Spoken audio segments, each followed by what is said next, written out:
Hey, it's Karen here. So great to be with you today. It's the weekend and I hope you're having a great one. I wanted to come and talk to you really quickly today about how to choose a healthy frozen meal. I know the weekends are great for meal prepping, but you know what? Isolation rules have all been relaxed a little bit, so I'm guessing you're out and you're busy. So sometimes during the week, if we haven't had a lot of time to do shopping or meal prep, it's so easy and convenient to go and grab a frozen meal. But what's healthy and what's not?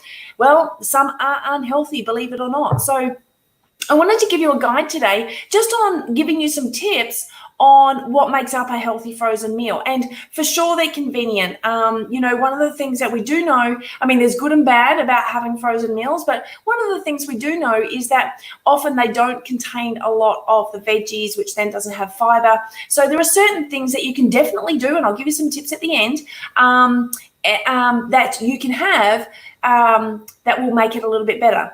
The great thing with frozen meals is that they're already portion controlled for you. So if you're someone on a weight loss journey and you're counting your calories and your portion control is not great, this is a really great way to get yourself maybe back on track and have some self-restraint. So I'm going to give you some information, obviously. Just the other downside to frozen meals, just so that you know, a lot of them contain preservatives and sodium, high in sodium. And that obviously is to, make sure it stays as fresh as possible. So that is the downside, okay? So what do you want to look for when you have a frozen meal? I've just got some notes sitting here for me because I went and did a bit of the Googles. You definitely want to check the nutrition facts on the label, okay? And I also know that labels are really hard to read, like they've made them difficult. So let's talk about the first one. First one is calories.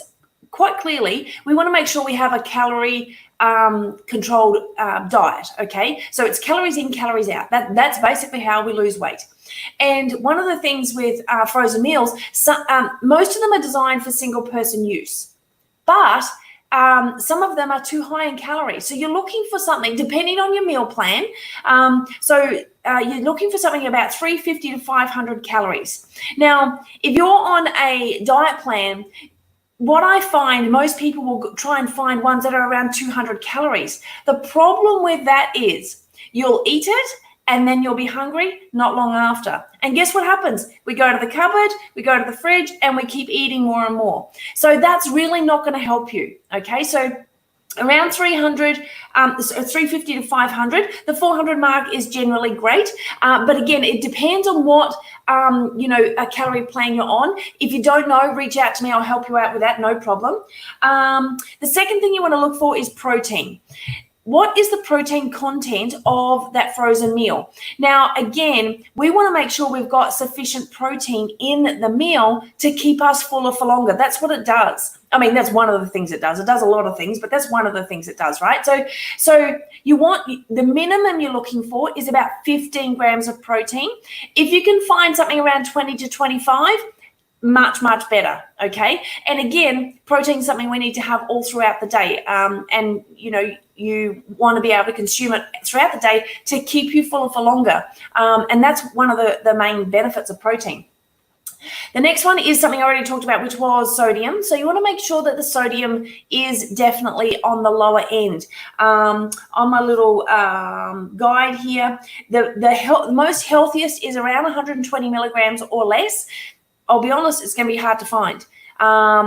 But you want to get it as low as you possibly can, okay? So the lower the better, because we want to try and keep that out. Fiber, as I mentioned, most frozen meals have very little in the way of vegetables. And so that is something that I definitely recommend. You want to try and find something that has a little bit more in the vegetable area. If it's just not possible, no problem. We can maybe make a side salad or add some veggies to it ourselves. No problem whatsoever. So, and obviously because we have lower in vegetables, we have lower fiber intake, okay? And on average, most of us are not consuming enough fiber, giving us digestive issues one way or the other. We either go too much or we don't go enough. So most of us are not consuming enough fiber each and every day. So you want to be looking for a minimum of about 5 grams of fiber in your meal. More is better, 100%. Fat. Now, here's something that's interesting. You know, throughout the day, we want about 30% of our diet to be made up of fats. Now, that they need to be good fats, and so we want to make sure that we have some fats, because we need some fats in our body, and it is the good fats. Okay, so you in your meal, you want to look for about 3 grams. 3 grams of fat per 100 calories. Okay, so that's what you're looking for in that frozen meal. Obviously, the serving size, make sure you don't if you're on a calorie deficit, don't get the man size unless you're the man, and that's a lower calorie than what you need.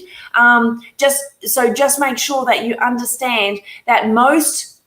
Look at the nutrition label. Make sure that the serving size is for one person. Most of them are, but you just make sure it is.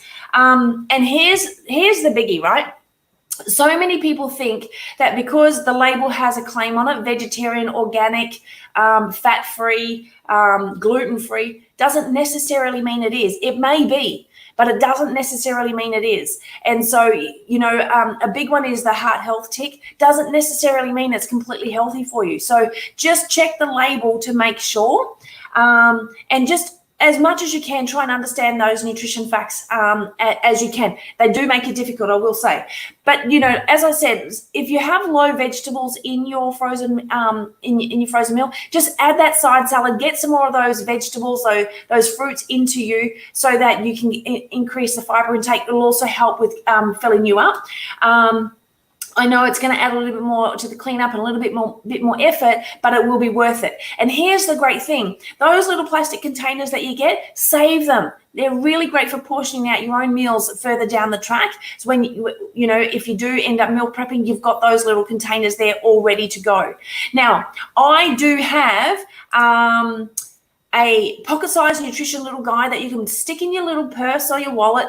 And if you would like that, it is really simple. I've got green for the ones that you want to look for on your nutrition label. The orange is midway, and red is definitely a no-go. It is an absolute lifesaver. So if you would like that, just send me a message. I'd be more than happy to send that to you. And I can tell you, it will take out a lot of stress in looking at labels, because it can really do your head in. That I know.